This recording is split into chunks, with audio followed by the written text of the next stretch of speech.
Gail, and I am your student nurse for today. Anya po ka ti full name yo, ma'am? Kaano ti birthday yo po? So, kailan po nagsimula yung sugat nyo po and ano po yung sanhi?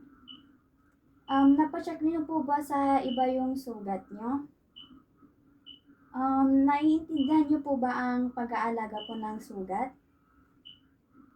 Nakapag-alaga na po ba kayo ng sugat dati, ma'am? From the scale of 1 to 10, ma'am, pwedeng pakarate po yung sakit po. Comfortable po ba kayo sa posisyon nyo, ma'am? Maaari ko po bang tignan ang sugat nyo, ma'am?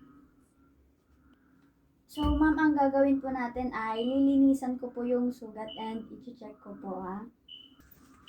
Uy, ano yun? Ingat ko ito ba dito?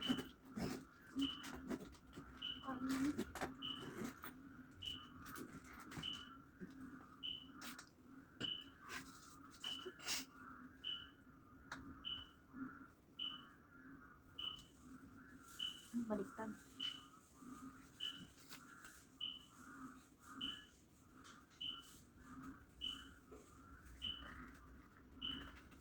Nakapagpasa na kayo? Ano kailan yung ano niya? Tatong na lang. Ma'am, tatanggalin ko na po ha. Pakisabi na lang po kung masakit. Halika. Ang soke. Ouch.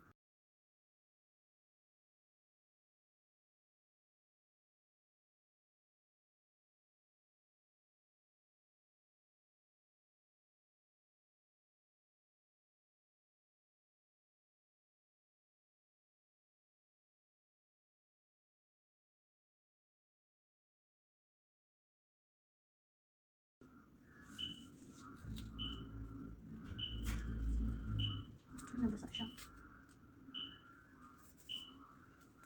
So, wag mo nang itatapon.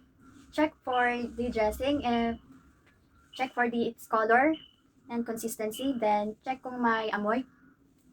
And note if basang-basa yung dressing or slightly moist and if hindi siya basa. Then, discard the dressing in the waterproof biohazard bag together with the gloves. Well, ano ba next dito? After that, perform hand hygiene. And change the gloves. Dito pala yung gloves ko. Okay.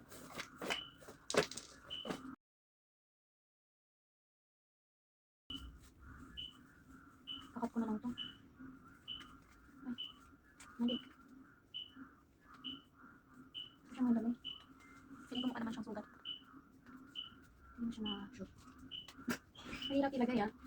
May bastos niya may isa. Tabi, ay. Tawagin ka ng ganyan, Jerry, ikikit ko. So, first is the primary intention. Assess the wound location. So, here siya. As you can see. Then, check if the wound edges are closed. I-check if bumuka yung sugat or hindi. As you can see, hindi naman. Then, observe for drainage. I-check if namumula, may amoy, or namamasa.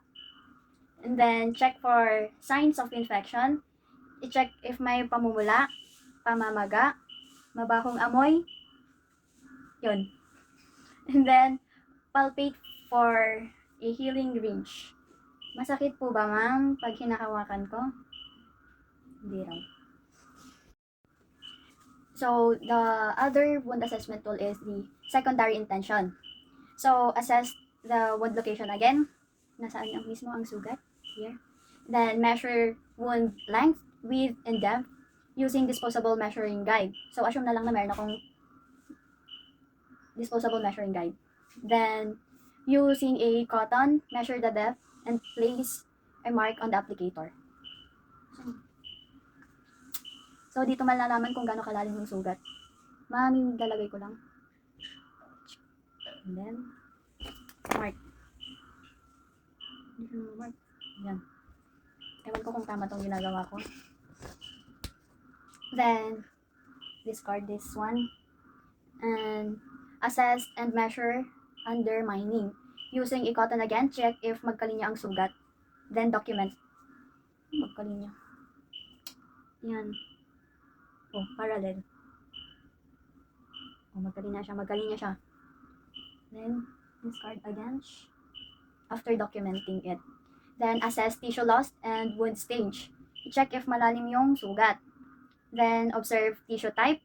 I-check if dilaw or itim ang bahagi ng sugat. So, hindi naman siya nangitim.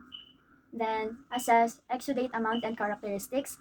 Check if may lumalabas na likido, may amoy, at kung anong kulay ng lumalabas na liquid here.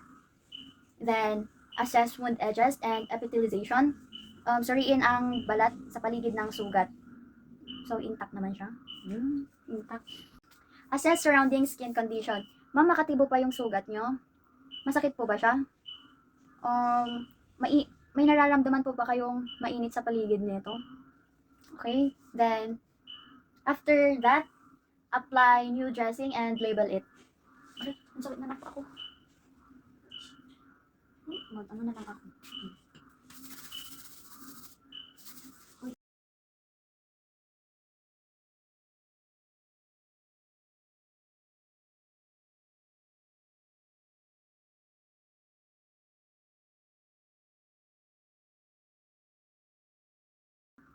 Dressing.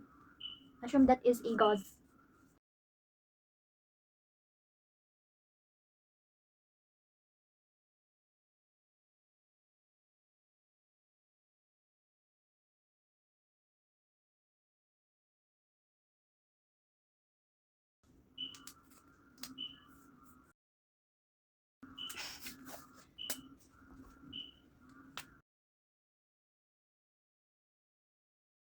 And label it. Ari ko. Then, reassess pain after dressing it. Ma'am, masakit po ba? Dispose of waste and perform hand hygiene.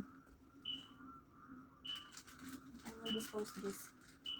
So, I will dispose this infectious yellow trash.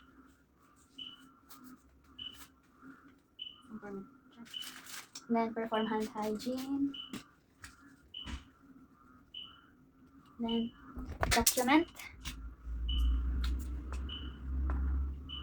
And then, pakisabi po ma'am if may biglang pagdurugo, matinding sakit, or may lagnat po kayong mararamdaman.